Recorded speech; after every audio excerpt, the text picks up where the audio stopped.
This is TV18 and you are watching CNN-IBN.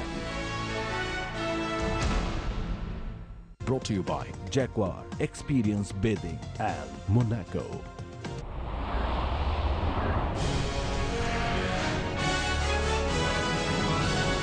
This is India at 9, broadcasting live from the CNN-IBN headquarters in New Delhi with Rajdeep Sardesai. Good evening, hello and welcome to India at 9. As always, the news, the newsmakers, the talking points on your primetime destination. Tonight, the rupee has hit a record low again. It posts its biggest single-day fall in nearly 18 years. This a day after the Lok Sabha approves a nearly $20 billion plan to provide cheap grain to the poor. Is good politics bad economics? Will the food security bill be a political game changer or an economic disaster? The economy, once again, is our top focus tonight, and it's our big headline. The rupee tumbles to a fresh low, breaches 66 to a dollar. The Sensex closes down 590 points. Gold prices fall. Crude oil prices cross $110 per barrel. We allowed the fiscal deficit to be breached, and we allowed the current account deficit to swell. It brought us growth, it stabilized the economy, but it cost us in terms of fiscal deficit. Finance Minister P. Chidambaram admits it's not just external factors, but the government's 2008 stimulus program which has led to deficit surging. Sources now say the oil ministry could ask this week for another one-time steep diesel price hike. Our talking point tonight, the food security bill, political game changer or economic catastrophe for the nation. We'll be discussing that with politicians and economists in a moment from now. But are the big headlines tonight? 9 Rajya Sabha MPs could be involved in inflated travel reimbursement scam. The Janata Dal United's Anil Sani is the biggest offender. CNN-IBN accesses tonight more details in a special investigation. Another summons issued to Asaram Bapu as he continues to evade police in the sexual assault case. The self-styled Godman, though, insists he's not dodging the authorities. The Home Ministry writes to states for a status check. The police to get bone tests conducted to confirm the age of one of the Mumbai gang rape suspects. Forensic teams sweep for evidence at the Shakti Mills where the Mumbai photojournalist was gang raped 6 days ago. Cultural programs and fine art programs only thrive when you have a peaceful environment. Zubin Mehta's concert in Srinagar next month still remains in doubt as separatists step up the pressure to call it off. They call it inappropriate at a time when the region is under turmoil. Our face-off tonight, Syed Ali Shah Gilani versus Salman Soz. Why should Zubin Mehta not be allowed to perform in Kashmir? That's 2 on India at 9. How can a country like India be suspended? I mean, it's absolutely embarrassing, it's ridiculous, it's disgraceful. India's only individual Olympic gold medalist, Abhinav Bindra, slams the top bosses at the Indian Olympic Association in an exclusive interview to CNN-IBN. And the media frenzy for an interview drives Deepika Kumari to tears. The captain of the World Cup winning women's archery team begs for privacy, says she's too tired to respond to every request. But first tonight, that story that we are breaking this evening, the making of a massive scam centered around travel allowances. CNN-IBN now has more details, this time of the involvement of MPs in a scam that was first broken in the Times of India 2 days ago. Sources now telling CNN-IBN that 9 Rajya Sabha MPs could be involved in the inflated travel bill scam. Sources saying that Anil Sani of the Janata Dal United is the biggest offender. Members of Parliament get 34 air tickets in a year which they can use for themselves or their families. The Rajya Sabha has sent letters to Air India and Jet Airways now seeking information about inflated bills. So far, only Air India has replied to the Rajya Sabha queries. Arunoday Mukherjee joining us with the very latest. Arunoday, give us more details. Is it now that MPs too will have to take questions on this leave travel allowance scam? That's what it seems like. In fact, this is something that the CVC has flagged off on the basis of a letter that was written by the Rajya Sabha Secretariat, in which it had pointed out that 9 MPs were under the scanner because of some irregularities that they had got from a source saying that there was some sort of irregularity in their quota that they're entitled for. If I could just take you through some of those facts that CNN-IBN has accessed vis-a-vis these crucial documents as far as Anil Kumar Sahni is concerned, Rajdeep. Well, it's interesting. Significantly, he's traveling on one flight, and the boarding number that has been allotted to him is shared not just by him but by 2 other individuals. Well, when we spoke to Mr. Sahni, he said that that could have been a mistake by the travel agent. But the interesting point and the significant point is, Rajdeep, there can be one mistake, but there are repeatedly 2 or 3 mistakes. If I could break them down for you, one after the other. He's been allotted on the 14th of December on a flight from Kolkata to Port Blair. He's been allotted the seat 15C. Even a layman knows that on this aircraft, 15C can never be a business class ticket. It's an economy ticket. But if you see over here, they are both given executive class. So on paper, he has shown that he has purchased a business class ticket, thereby to hike the rate of the air ticket that he had purchased. Also, in fact, this entire aircraft, the AI 787 that flies on this particular route, does not have any scope for any economy class ticket. So how is it possible that these tickets or these boarding cards had been generated? We have details of other individuals as well in which similar irregularities have been recorded. But Rajdeep, the racket really is very deep-rooted and very well oiled. CNN-IBN has accessed exclusive details. Just take a look at this report on the basis of some exclusive documents that CNN-IBN accessed. It makes clear exactly how this scam worked. Take a look at this. Can you travel on business class on a full economy flight?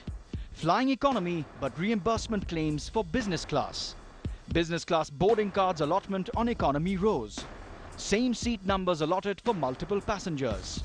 All this, and the travelers never even traveled at all. Yes, this happened. We may now be staring at a massive travel scam involving nearly 9 Rajya Sabha MPs, an alert flagged off by the Secretariat of the Upper House. The CVC finding enough reason to recommend a CBI investigation. CNN-IBN has now exclusively found details of one of the 9 MPs, JDU's Anil Kumar Sahni, who finds himself in the dock. Sources say Sahni reportedly generated 8 tickets worth 1.5 lakh rupees each. He had booked himself on the 13th of December flight from Delhi to Kolkata, but strangely shared his boarding number 22 with 2 other passengers. The seat allotted to him was 15C, an economy class ticket, but on paper it showed up as a business class ticket, thereby hiking the fees. हमको भी इसके बारे में कुछ मालूम नहीं है। Tour में हम गए थे, कलकत्ता का टूर था एनर्जी का। हम तो एजेंट से टिकट लिए थे, तो एजेंट गलत किया होगा। जो हमको एजेंट जो टिकट देता है, हम लोग तो एजेंट से टिकट लेते हैं। ऐसा तो नहीं होना चाहिए। दिखवाते हैं क्या बात है। तो हमको टिकट बना के देगा, जो टिकट बना के दिया हम एजेंट को ही जानेगा। Here's what the modus operandi was. There was a possible nexus between claimants and agents. Fictitious ticket numbers were issued. The boarding pass serial numbers, however, did not match Air India manifests. Ticket fares were inflated for claims.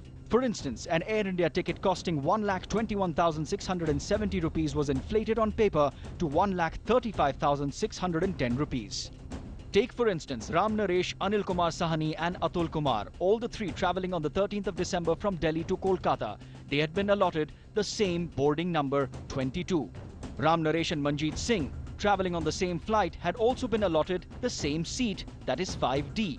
In another bizarre instance, Rajesh Khatri, travelling on the 14th of December from Kolkata to Port Blair, had been allotted the seat number 18A.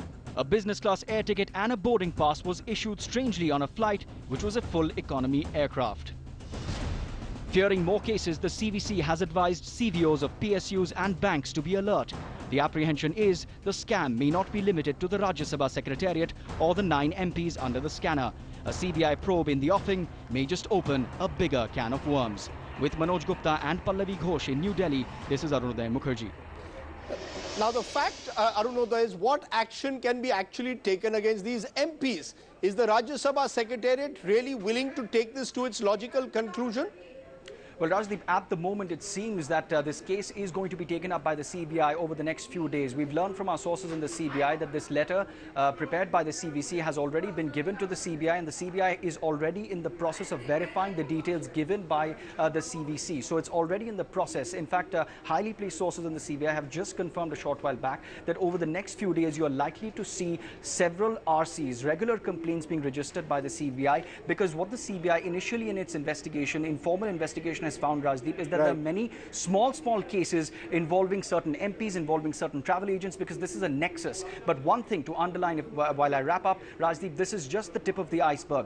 There are 9 other MPs who are likely to be in the dock. There are several more names that are likely to come up, and this is a larger nexus that the investigating agency will be looking at over the next few days. Okay, it's a story that we'll keep tracking. It's not just now LTC, it's a travel bill fraud in which our MPs, members of parliament, could well be involved. Arunodaya Mukherjee with that breaking story this evening on India at 9. Now to our other big focus tonight. The economic crisis in the country is worsening by the day, with carnage in the markets and the rupee simply in free fall. Today the rupee breached 66 rupees to the dollar, closing at an all-time low of 66.24 paise. A bloodbath on the markets as well. The Sensex closing below 18,000, down 590 points. Crude prices also rising. Brent crude at over $110 a barrel, which will add to the government's import bill. The oil ministry is now considering a one-time 5 rupee hike in diesel prices. The railway freight tariffs could also be hiked from October. It was the economy which was the heart of a political debate in Parliament. A current account deficit has indeed caused concern among investors and analysts. While we have carried conviction about our capacity to contain the fiscal deficit over a period of time, we have to still communicate our policies on the current account deficit and on inflation. There is simply no agreement on what we will do. And if Parliament is not able to point to the direction in which the country's economy will go, what kind of a message will it send to the rest of the world? The situation is grave enough for no one to attempt to score debating points. जनता के पास चलो, जनता ही फैसला करेगी, हम सही हैं, आप सही हैं, ये जनता के ऊपर छोड़ो, लेकिन ये क्यों नहीं छोड़ेंगे? ये क्यों नहीं छोड़ेंगे? अंतिम बिंदु इसलिए नहीं छोड़ेंगे कि सरकार में रहते हुए हजारों करोड़ की कमाई रोज हो रही है. The economic situation is alarmingly distressing, alarmingly dangerous. I hope the minister in charge of finance will not mind if I say that crisis of 1991 is not very much far away. जो आज की दुर्दशा है, मैं सोचता हूं पूरी नहीं बता पाए और भयंकर हालत है. हमारी स्थिति कभी बदलती नहीं और हम एक रास्ते पर नहीं, हर वक्त हमारा रास्ता बदलते रहता है. That was the debate in Parliament. But with the Indian economy taking a hit, how tough will it be for the government to implement Sonia Gandhi's $20 billion food security plan that was passed in the Lok Sabha yesterday? Economists are already raising doubts over the economic viability of the food bill, but the UPA believes that it could be just the political game changer ahead of elections. Pallavi Ghosh has more. The result of the division is ayes 252, noes 141. Even as the food bill was passed in Lok Sabha, Sonia Gandhi was admitted in AIIMS, taken ill suddenly just hours after she made a rare speech in Parliament, aggressively pushing for her dream bill. I believe is bringing about an empowerment revolution in our country, something we are proud to have facilitated. The bill has taken over 4 years to become a reality since it was first conceived by Sonia, a delay caused by resistance from within her own party and government, the fiercest coming from Sharad Pawar, the Prime Minister and Chidambaram. But with Sonia refusing to listen to a no, all fell in line. Food security bill is just one component of subsidies. If we want to keep total subsidies under control, I don't think you should regard the food subsidy as the one that's most vulnerable. It's not a question of Sonia's dream bill. This is what the country needs. The hurdle then came in from the allied Samajwadi Party, who demanded several amendments to protect the farmers' interests. But again, they too fell in line, withdrawing many of the key amendments.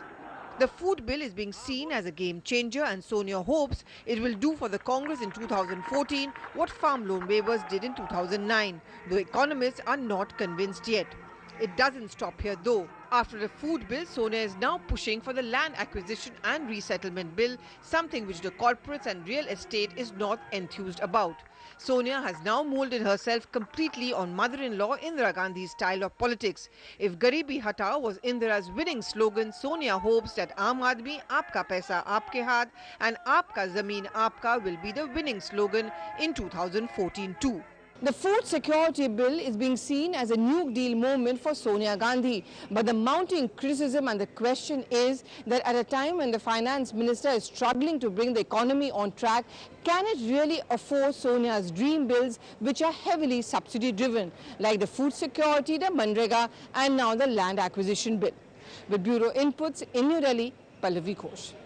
The big question then that we are raising, food security bill, political game changer or economic catastrophe? That's the big question on India at 9 tonight. Joining me now, Siddharth Zarabi, economic policy editor at CNBC TV 18. From the Congress, Abhishek Manu Singhvi, member of parliament and spokesperson, BJ Panda of the Biju Janata Dal, Naresh Gujral of the NDA, member of parliament of the Shiromani Akali Dal, Shankar Iyer, author of a path-breaking book on the Indian economy, and Sandeep Shastri, national convener of Lokniti Network, to give us a political perspective. All bases covered, but first you, Abhishek Manu Singhvi. The Congress last night appeared to be in a celebratory mood, almost as if the food security bill was an election victory. Now a day later, you've been hit by reality. Markets down 590 points, rupee hitting a new low. Would you concede that your euphoria has proven very, very short-lived and doesn't match the harsh reality confronting the economy today? Rajdeep, if policy making or legislation was to be buffeted by the spirals of 24-hour cycles, then I think it would be a very poor country and a poor perspective. We certainly don't get buffeted. Dr. Singhvi, this is not a 24-hour cycle. Please, I just want to say this is not just a 24-hour cycle. The economy has been steadily going downward for months. But go ahead. Please go ahead. Rajdeep, I've just started, not even one sentence. Yes, over. yes, please go ahead. Explain. Please go ahead. Your question has been longer than my answer till now. Okay. Now, the first point, Rajdeep, is that every this thing about vote-catching gimmick or vote security bill, etc., which I've been saying since yesterday, I don't think any political party, unless it is totally hypocritical or people believe that it is hypocritical, is going to pass measures and initiatives which are not going to get it popularity and support. When we declare something in our manifesto, when we come up with our heads held high that this is our signature campaign, among other signature campaigns earlier, then we are prepared to take the hit for it, we are prepared to suffer the consequences, we are prepared to take the benefit. So let's not shy away from this, that political party is some kind of a cocoon or an ivory tower and is not to do things which will get its support. But ultimately the question is, being popular is not being populist. Is this something which the country needs? Is it, one second, just give me half a minute. Yes. Is this something detrimental to the country? Yes. Is it something perverse? Well, we think not. I don't expect everybody here or in the panel or elsewhere in the country to agree with us. But we have proclaimed this, not now, but when we sought elections. And as I said, we are prepared to this show was the in your manifesto in 2009. Now, how it will happen, how it will happen, whether it will happen or not, whether there will be 20 roadblocks, whether there will be enough money, these are how questions. When your ambition, your desire and your goal is clear, you will find ways. And let me tell you, these doomsday scenarios are not discussed by your panel, Rajdeep. When a tax exemption or an excise exemption or a tax shelter is given for the haves, which may in 1% or one line in the act have a huge cascading effect. There is not this amount of doomsday scenario that the whole country is going to sit down because of one food security bill. Let me tell you, Rajdeep, it's the same government, the same Prime Minister, the same Finance Minister, or an earlier Finance Minister was a very eminent President now, and other people who had for 8.5 years odd, their lowest growth rate was higher than the highest of the NDA. Dr. Singhvi. Yes, we are having bad times for 18 months. Yes, we are having bad times for 18 months. Maybe the bad times will go a little longer. But if you have a temporary bad time, you don't sit back and lament and say, look, doomsday scenario has struck and you ascribe the whole lot to a poor food security bill. Dr. Singhvi, it's not about doomsday scenarios. The fact is this was part of your manifesto in 2009. You don't do anything about it for 4 years because there are differences in your government about whether to implement it, how to implement it. You do it now just before the elections. People will naturally believe this is political cynicism, opportunism, call it what you will. You are putting political security, of the Congress party ahead of the economic security of a country called India. Okay, let me just quickly answer before you go to other panelists. First point, implicit in your statement and in all the statements since yesterday is a candid admission that this can't be so negative and bad for the country that the whole country in a groundswell of support is going to be supporting us for this, which is what you imply, and yet it is so anti-public interest. I have not suggested There's a contradiction in what you say. I am suggesting that you didn't do anything about it for 4 years. Number two, how is that relevant? Now, you forget, first of all, that's not relevant. Because we said we'll do it and we did it. But the second answer, we did not do it, Rajdeep, earlier because you know very well that from 2009 we started. It went through 3 committees. The earlier versions had 33% coverage, then 50% coverage. There was a genuine interministerial Dr. Singhvi, your government is calling on the country to tighten its belts. Sir, your government is calling the country to tighten its belts, but you won't tighten your belts. You will call the country to tighten its belts, but you don't tighten the belt. The economy is on a cliff. No, 1 minute. That's a different issue. That is an issue. Your delay point first. It took us 3.5 years because there was genuine debate in front of your cameras. You had people saying not 67% coverage, not this urban poor, not that BPL, not this APL. Well, ultimately, the perfect can't be the enemy of the good, Rajdeep. You decide to have something which you ultimately decide, and you decide to take the hit for it or the benefit of it. Okay. And we have done it openly. Okay. The fact is, Naresh Gujral, you've heard the Congress spokesperson there. You've been a vocal critic of the food security, both in terms of the costs involved and the fact that you believe it will end up subsuming already existing schemes, be it midday meal, integrated child development, Antyodaya. And yet in Parliament, no one from the opposition, including your Akali Dal and the NDA, decided to vote against the bill. So even those who now worry about the economic consequences are also worried somewhere that if you vote against the bill, you'll be seen as anti-poor. So there is a consensus in Parliament, while in TV studios you will attack the Congress for this bill. Rajdeep, yes, it's a brazen attempt to cheat the poor people of this country. Basically, they are saying that it will cost 1,25,000 crores. Yes. In reply to my question in Parliament on Friday, the Food Minister said that PDS this year would have cost 1,13,000 crores and the midday scheme 13,250 crores, which is roughly the same amount as this bill. Why didn't you oppose it, Mr. Gujral? Why didn't you then oppose it in Parliament, sir? Why didn't you oppose it in Parliament? Why didn't you defeat the bill? Let me complete. Yeah, go ahead. If you let me complete, then what I am saying is, we are not in a position to defeat the bill at all. Yes. But what I am trying to emphasize is that it is only window dressing. Yes. They are giving nothing to the poor. In fact, the 6.5 crore BPL families who were getting 35 kg of food per month will now be entitled to only 25 kgs. So in fact, the poorest of the poor are being robbed. And they are trying to sell as if they are doing something revolutionary for the poor of this country. As for your second question, that why is nobody opposing it? Yes. You would recall that in 71, when Mrs. Gandhi came out with the Garibi Hatao program, she finally went to the polls to say, I wanted to hatao Garibi, and they want to hatao me. We don't want to be victims of the same propaganda again this time.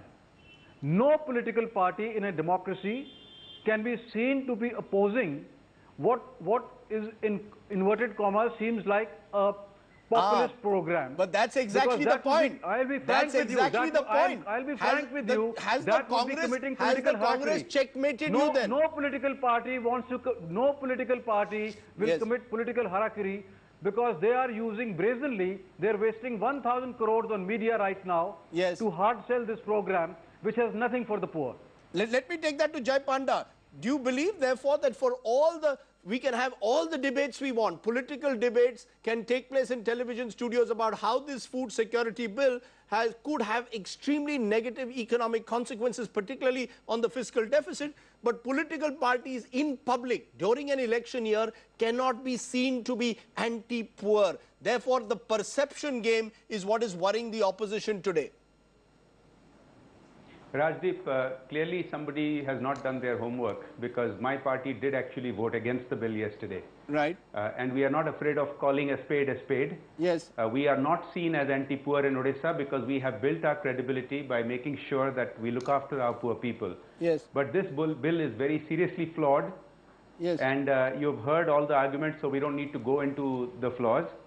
I want to make a point here. Yes. That the government does not have the credibility to lay out either this bill or any of the other reforms that they are talking about.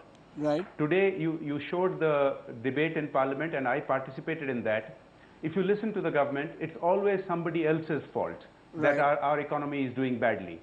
A few years ago, when the US economy went into recession, we blamed the global crisis. Right. In recent weeks, the US economy has picked up, and we are saying that because the US economy has picked up, it's harming us.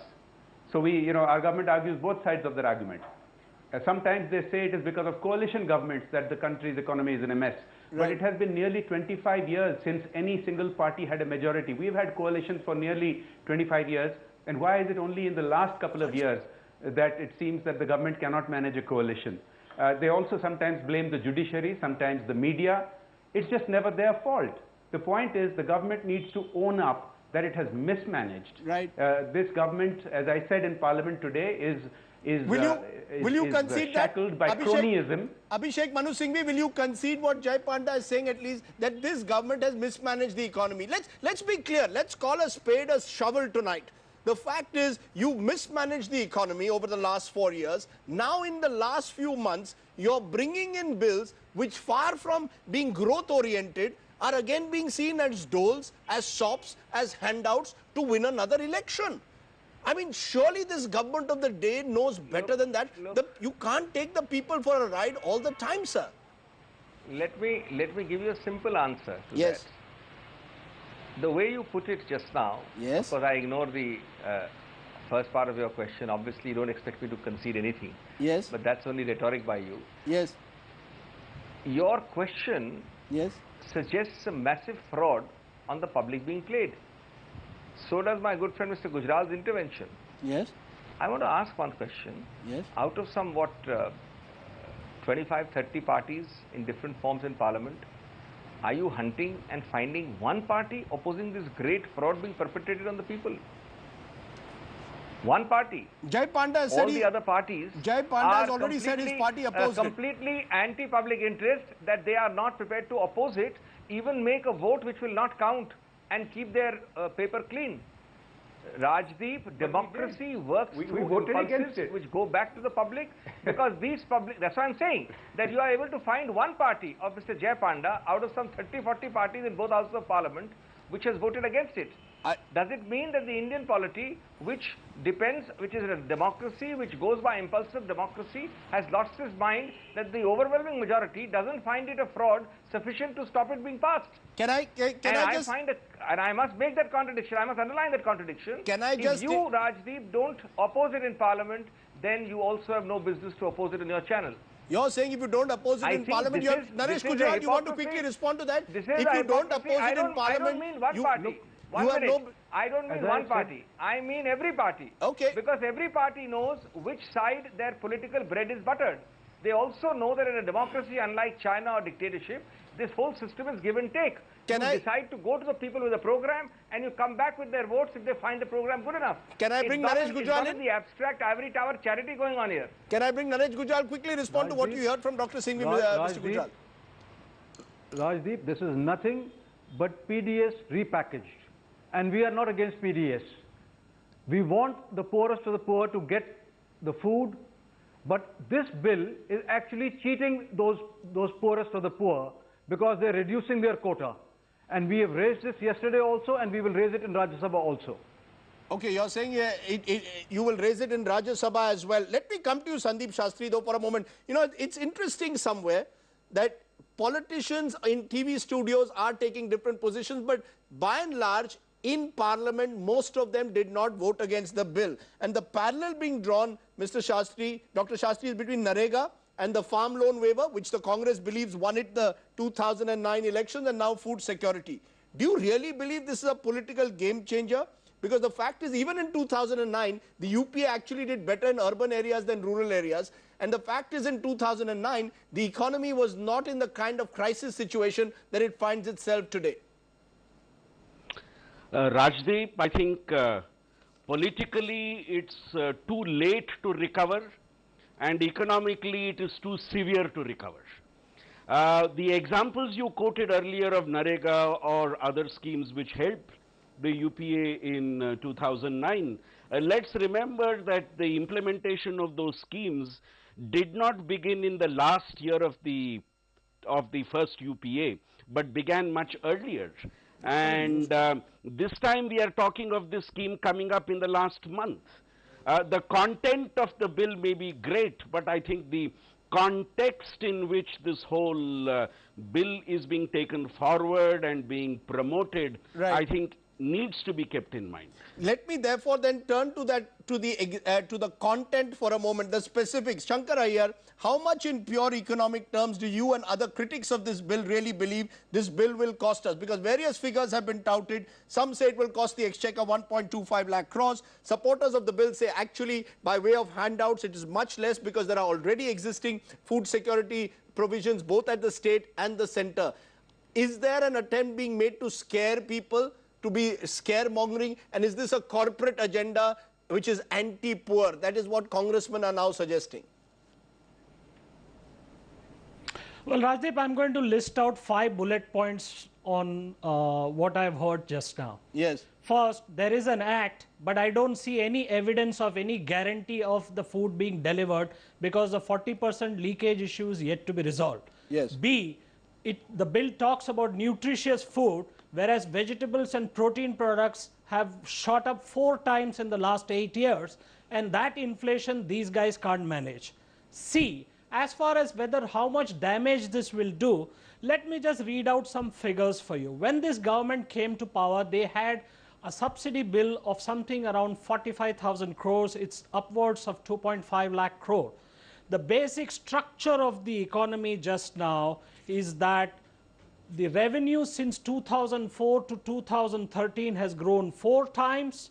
Your fiscal deficit has grown 5 times. Your borrowings have grown 7 times. And your internal debt has grown 10 times. This is the most patented public policy that we are seeing now.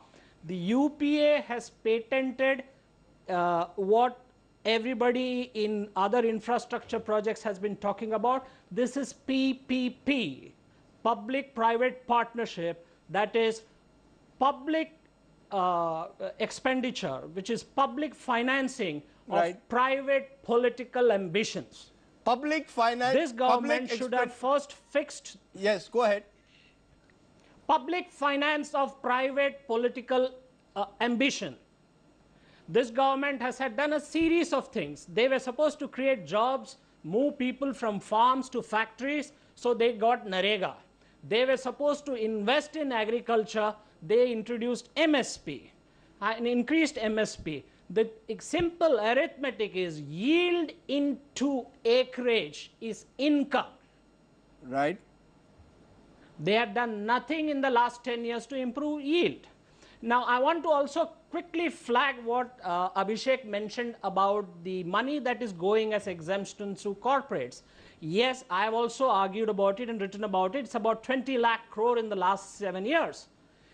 Now, the service tax exemption, the customs exemption, and the excise exemptions are given by the central government. Who's been at the center? The UPA. The capital gains tax, which did not get restored, who is responsible for it? The center. The wealth tax that we collect, we have in India 52 Forbes billionaires. Their combined wealth is $300 billion. What is the wealth tax that the country collects? 1,200 crores. So you're saying the UPA does not have the moral... No, one more point, one more point. Rajdeep, one more point. Last week, the direct tax code bill went to cabinet. Yes. It was stalled. Why? Because there were higher taxes on the rich. Abhishek Manu Singhvi, respond to what you're hearing from Shankar Iyer. Let's not get carried away. Abhishek Manu Singhvi, Shankar Iyer making some very strong points. Your government at one level protects the rich, promotes their interests, and yet claims to be pro-poor. Look, first of all, then from I am dismantling certain the that there are exemption, a Raj, large number of... I mean, this government has used subversion. Go ahead, Abhishek. Has subverted, let Abhishek respond. The electoral process to... No, 1 second, Abhishek, just bear with me on that. Yes. One could argue that this is subversion or perversion of the incentive in the electoral process. Right. On one side, you give exemptions to corporates, don't do the things that they need. On the other side, you give subsidies to the poor and don't do the things that they need. Quick response, Abhishek Manu Singhvi. Is it any surprise that we are at 4.5% GDP? You can't have so many figures thrown and then you want a quick response. The response is as follows, Rajdeep. Yes. First of all, I do not expect a large number of economists who have pre-stated positions, who have written about it, to be convinced by any argument which the UPA will give or the passers of the bill have given in Parliament. So I don't think I'm here to change the view of Mr. Shankar Iyer. Number two, if in fact, and this is very important, we've had since 2004 a series of such moves, not one. Manrega farm loan waiver is one part, but there are many such schemes on health, on Bima Yojana, on many of the other schemes which have all India coverage, etc., etc. At least 10 of them, and each year's president's address lists them. Now just look at this. From 2004, if you have so many of these schemes, is this doomsday scenario painted by Mr. Iyer, is it correct? Along with that, we've had excellent growth. Along with that, we've had a balancing. It's only because for the last 18 months, yes, you are not explaining, you're not confronting his basic point. You provide exemption in taxes to the rich. You provide exemption in taxes to the rich. No. And then you claim... If anybody suggests, look, these taxes or the so-called exemptions have been the same through several governments. They have gone up or gone down a little bit, but they've been structurally in place for several governments.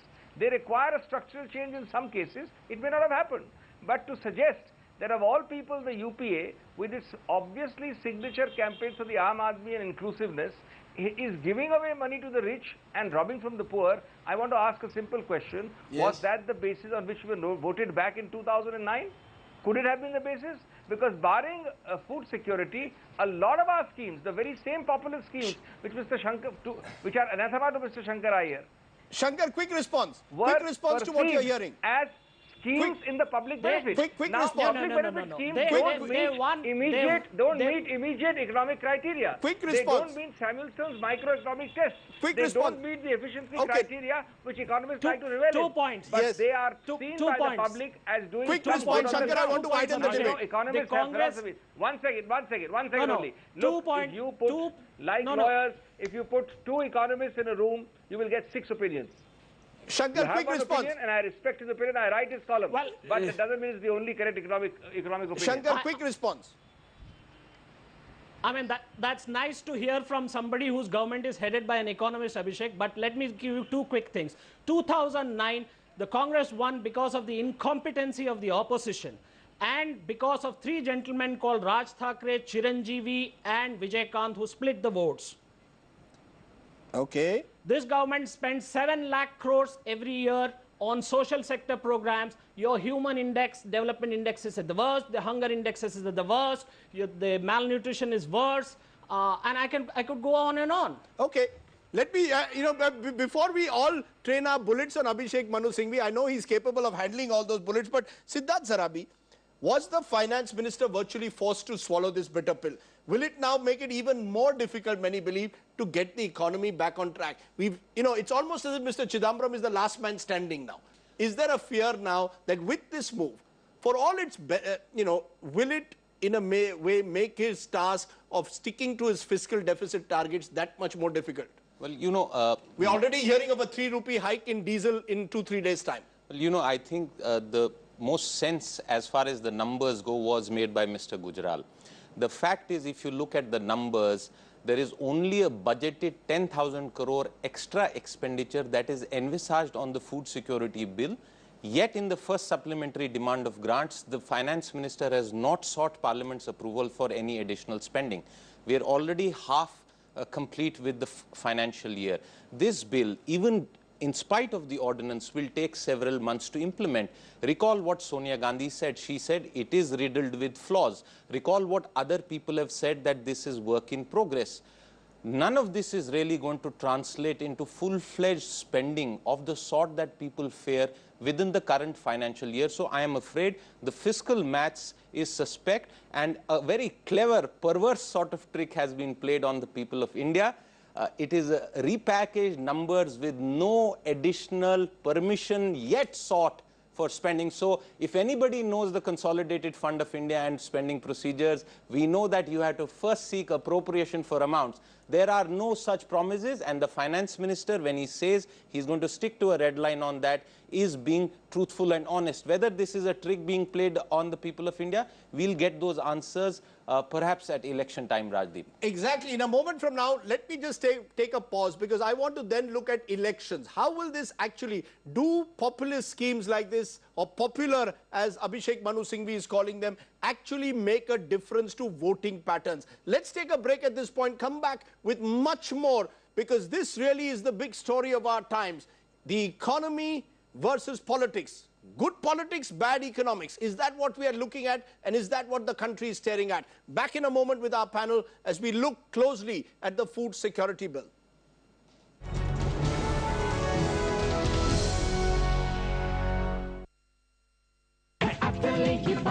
It makes you really drool. Delicious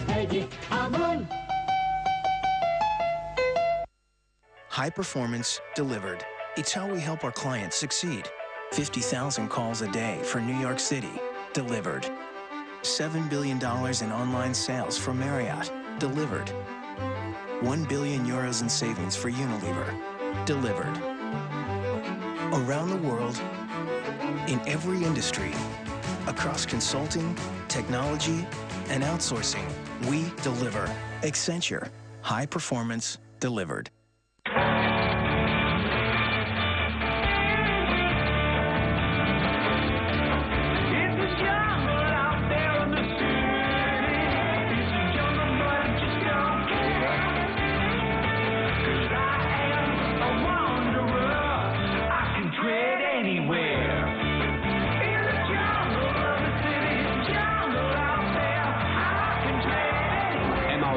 Wonder of sport. Tread anywhere. TV? Monaco. आज नहीं है ना, चलो निकलो। रुको चाची, क्यों लाला? आज इनके हिस्से का खाना तू अपने बच्चों को खिलाएगा? कितने लोग हैं? 5 हैं। कितना अनाज हुआ? हर एक का 5-5 किलो पकड़ के 25 किलो हो गया। और दाम? 3 रुपए किलो चावल, 2 रुपए किलो गेहूँ और 1 रुपए किलो बाकी सारा सूखा। तो लाला, क्या तोलना भी मुझे पड़ेगा? तोल भाई। ये हक है इन गरीबों का। और एक बात, अंत्योदय अन्न योजना से गरीब परिवार को भी हर महीने 35 किलो राशन का हक मिलता है। तू तो क्या, कोई भी इसे छीन नहीं सकता, समझे? पिछले 9 सालों में किसानों की फसलों का MSP यानी न्यूनतम समर्थन मूल्य बढ़ा, जिसके कारण पैदावार बढ़ी और उसके कारण सरकार खाद्य सुरक्षा अध्यादेश ला पाई, क्योंकि ये वादा है सरकार का कि किसी को भी भूखे पेट न सोना पड़े। केंद्रीय मंत्रिमंडल ने राष्ट्रीय खाद्य सुरक्षा अध्यादेश को 5 जुलाई 2013 को स्वीकृति प्रदान की और विधेयक संसद में विचाराधीन है। अपनी खाद्य सुरक्षा का हक लीजिएगा जरूर।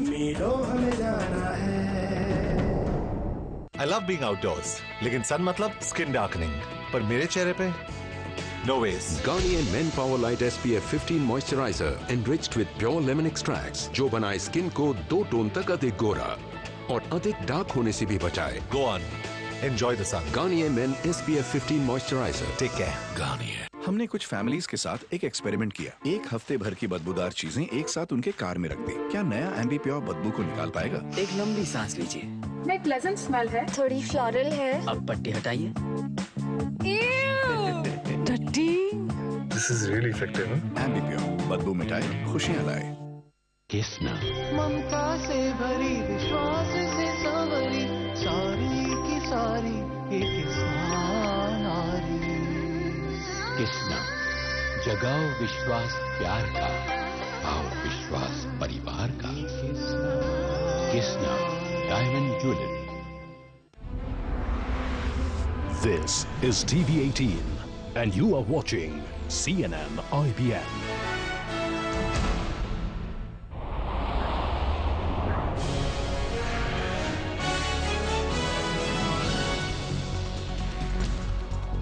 Welcome back. The big question, of course, that we are raising tonight at a time when the country's economy is on a fiscal cliff, food security bill, political game changer or economic catastrophe. Let's just tell you before we come back to our panel what happened when we did our poll during our election tracker. One of the questions we asked, will the food bill impact your voting preferences? 37% had said yes, 28% had said no, can't say was 34%. Remember, this was conducted in the month of June. Clearly somewhere, Naresh Gujral, there is a fear factor. Let's be honest, and you've been quite candid on this program. There's a fear factor, isn't there, that the food security bill could become a political game changer, which is why even the sophisticated arguments that need to be made against the bill, the fact, for example, in a state like yours in Punjab, storage, grains are not being stored. Mr. Sharad Pawar openly admitted the other day in Parliament that more than 40,000 crores were being lost every year because of wastage. None of these arguments hold water because you are worried about its political fallout. Is that true? Your poll was held a few days ago. Yes. Till then, the contours of this bill were not very clear to the people of India. Now, as it comes out, yes, and as the people will begin to see through this bill that they are getting nothing, it's just window dressing. But how will you explain that to the people? Sure, how will Naresh Gujral you explain? Let's be honest, there is a large number of people in this country who want 5 kilos of grain free. Now, they are not going to get into the sophisticated arguments that an economist may give in a television studio. How will you convince them that this bill, as you are saying, is window dressing and bad for the country?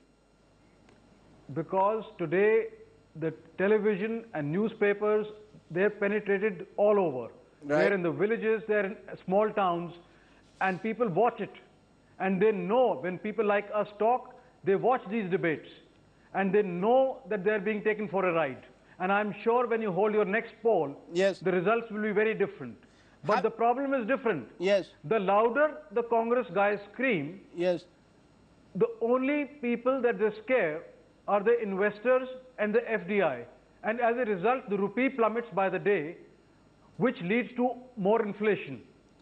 Okay, they are actually destroying the economy with this. They are destroying the economy with this. At the same time, though, Jai Panda, what is interesting is every political party wants its own food security scheme. The Chhattisgarh government wants it, you want it in Orissa, all of you have implemented it, and it's become a case of my food security scheme is better than yours. For example, no political party today is talking of a better targeted scheme. Whether it is a Narendra Modi, whether it is a Naveen Patnaik, whether Raman Singh or whether now Sonia Gandhi, all of them want to back a food security bill. So it's become competitive food politics. Isn't that the reality that that is staring us in the face?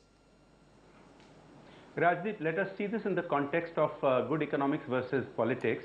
And you are aware that more than half a dozen states continue to do very well. States like Odisha, Bihar, Gujarat, Chhattisgarh, Madhya Pradesh, they have growth rates today which are double the national average. They have poverty reduction which is significantly faster than the national average. And yet these are the states where the political leaders are getting rewarded and they are getting re-elected time and again. Now, I want to say that in a democracy, you have to balance some degree of populism with fiscal conservatism. You can't have a completely laissez-faire approach and say that the poor will only get trickle-down benefits, but neither can you spend far more than your economy can afford. So you need to concentrate on growing the economy and you need to cater to some degree of urgent popular demand from your voters. But that balance is what has been lost at the national level, whereas it exists today at several regional states and several regions of the country. And in the nation, that balance has been lost. That's an interesting point you're making, because Sandeep Shastri, we've already seen in Karnataka, new government comes in, Congress government, Siddaramaiah, what is one of his first acts? 1 rupee rice. I mean, let's be clear that it seems that every state now has made this a mantra. To attract voters, I need to in some way be involved with food security to the poor. So to that extent, what the states think today, the Congress is thinking, or what the states thought yesterday, the Congress is thinking today. Rajdeep, 4 points on this. Yes. I think one, very clearly, any of these schemes and how people will respond in the election is largely linked to what they get at the ground level. I think what the state governments do has a critical role to play in how people define and decide how they vote in a Lok Sabha election. That is the first point I'd like to make. Yes. The second point, I think, is the different political parties are today looking at the political dividends of such moves, and the economic cost does not really seem to matter.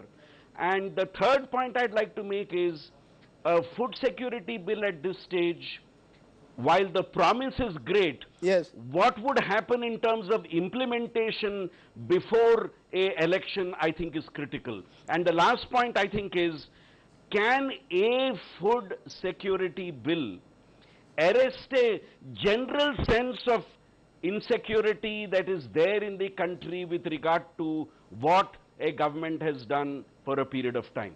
I think all these dimensions would need to be taken into account when we talk about what such a food security bill can do for a government, for a country, for a party in the next election. You know, I have to ask you that, Dr. Singhvi, because let's be honest, in 2004 and 2009, the economy was on a high growth track.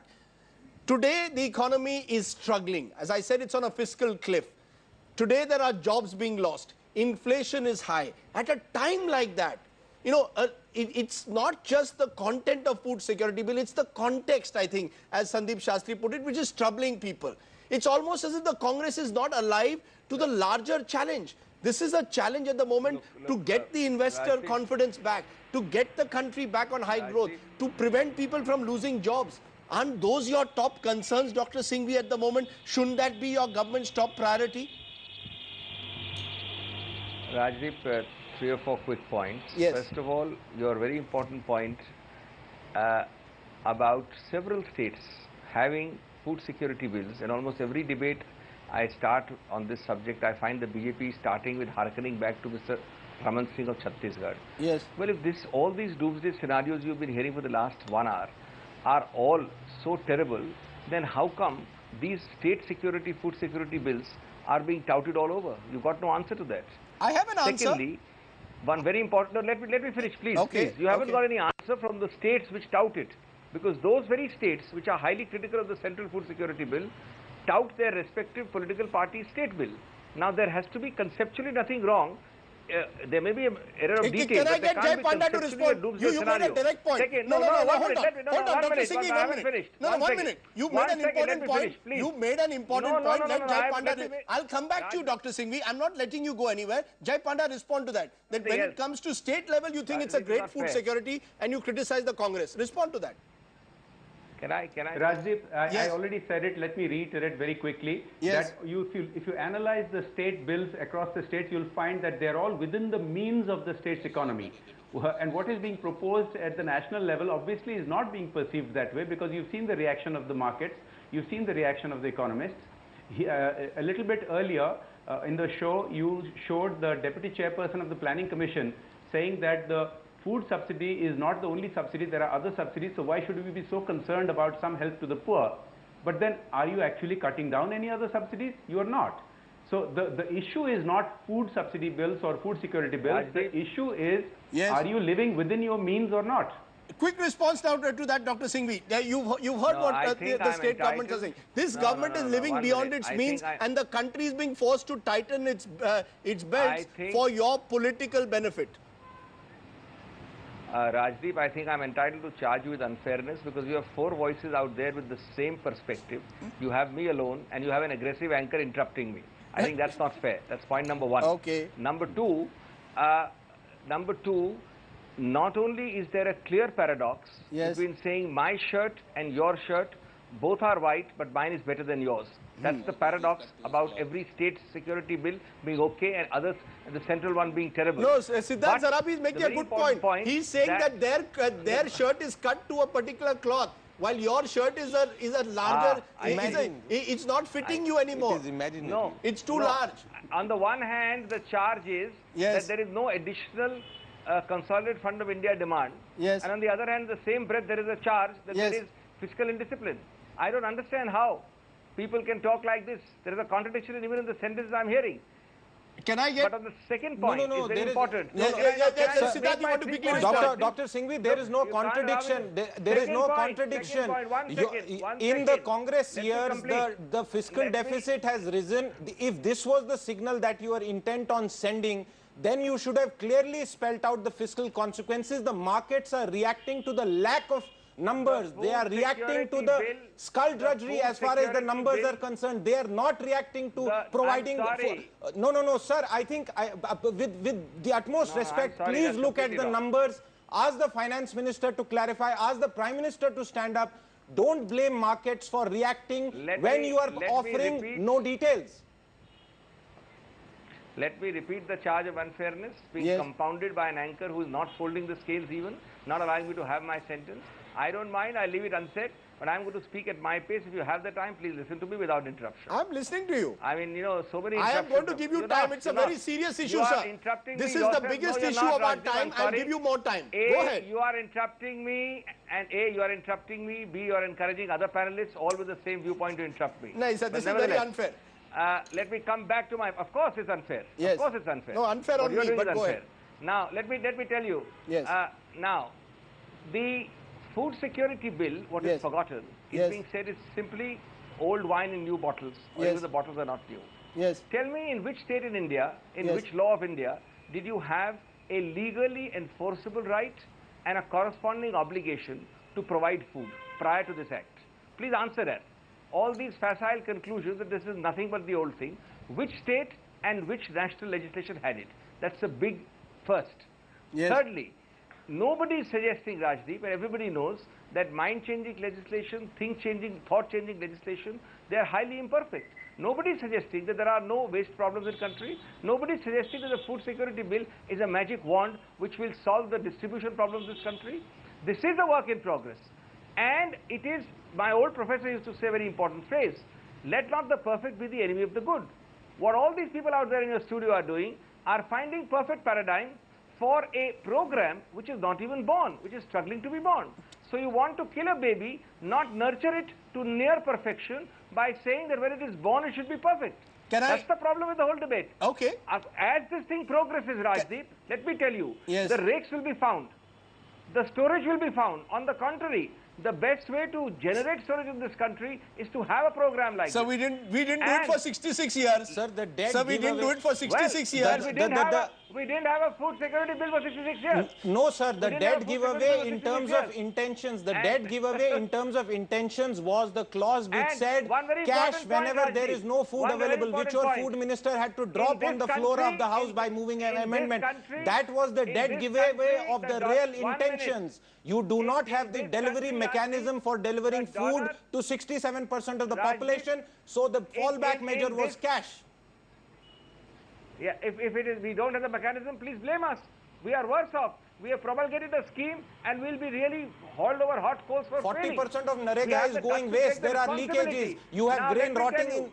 Narega, I rest my case. The worst critics of Narega today, Rajdeep, the worst critics of Narega today, the worst critics, the predetermined critics, accept that where the problem was 70%, it is down to 20% today. Let me then... Because you have to give it time. Okay. You can't let the perfect be the enemy of the good. Okay, since you're using your old professor, sir, just a minute. The rupee has been in a free fall. Yes. There has been an economic difficulty for 18 months. Yes. This was not all generated by the food security bill. The food security bill has been around in a draft form from 2009.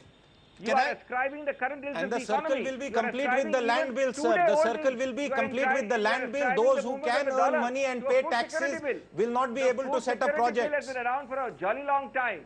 They had economic difficulties, and to suggest that a food security bill is responsible for the economic downturn of this country is absolutely wrong. So it's very highly misleading. Can I take your can I borrow your professor's line and take that in conclusion then to Shankar Iyer? Shankar Iyer, let not our search for perfection become the enemy of the good, is what Abhishek Manu Singhvi says his professor told him. Do you believe that many people or critics, cynics, economists like yourself or economic journalists are in their search for perfection being the enemy of the good? Respond to Abhishek Manu Singhvi one last time. Well, Rajdeep, yes, the history of this government's outlays, yes, and the performance in terms of outcomes is very well known. The problem is not so much about the food security bill or the costs that it entails. The problem really is that the economy has been a train wreck much before the food security bill arrived at the station. If your internal debt has gone up 10 times and your revenue 4 times, it says a lot about the classic mismanagement of the economy. Right. Having said that, I want to actually take this to another level. We have to, as a country, look at the kind of perverse incentives we are creating in the system. All the political parties are guilty of it. If you collect the data on all the shops and the laptops and stuff that is being given out, it is primarily because they can't put their minds to fixing the thing. A few minutes back, my friend Abhishek Manu Singhvi said that none of the other states' schemes have a legislation, a guarantee, a justiciable act. Yes. Does the government of India and the state governments now admit that unless something is justiciable, they are free to not deliver it? That you will have a PDS scheme for 20 years which has malperformed? You have an ICDS scheme on malnutrition that we spend 20,000 crores on, and yet 200 children die every hour. The problem is with the incentives, the perversion of the electoral. We are, by creating perverse incentive structures, are denying people the right to demand governance. That is the point I'm saying. I'm all for a food security bill. I'm all for guarantee to the poorest of the poor. What justification does the government have to expand it to 67% if it is not the historic failure of the political class to address the issues of the nation? Abhishek Manu Singhvi, you want to get one last response since you've been, I know you're saying that it's been all against one, but the fact is I don't think that's necessarily the case.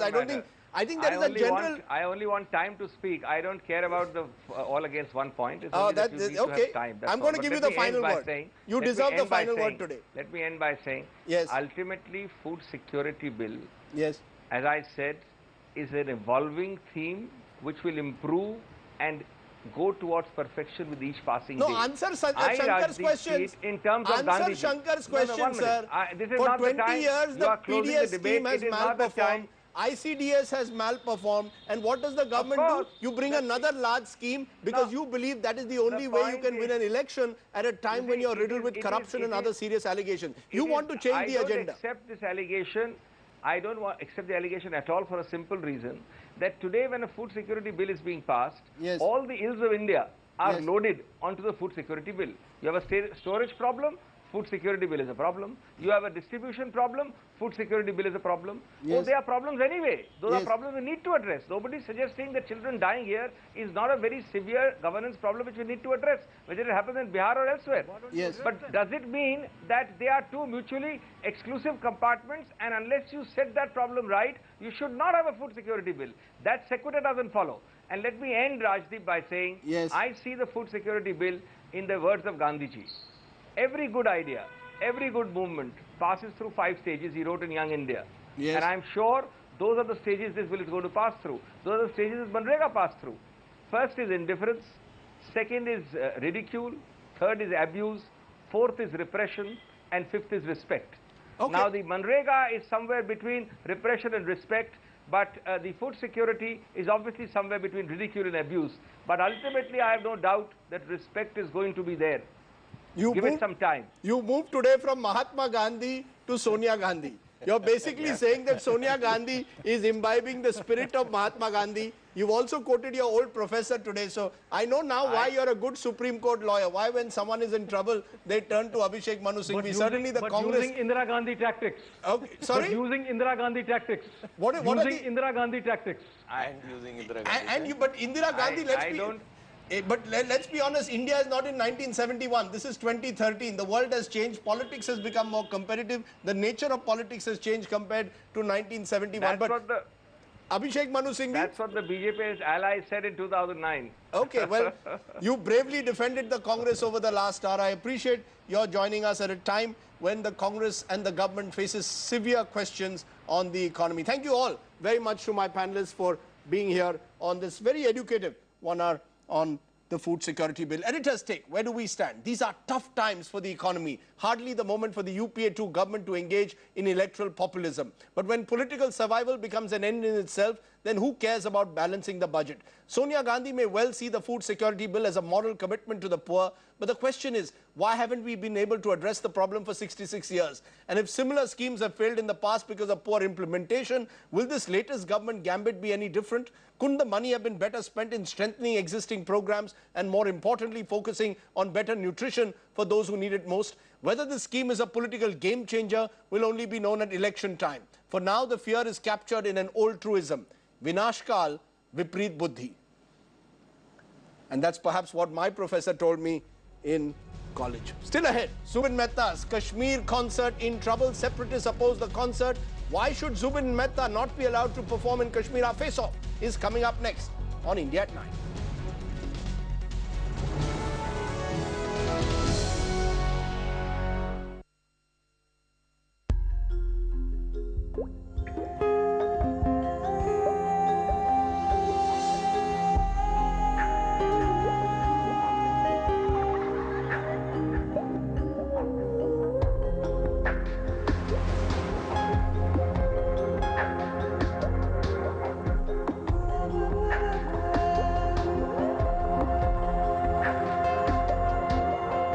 Jaguar, experience bathing.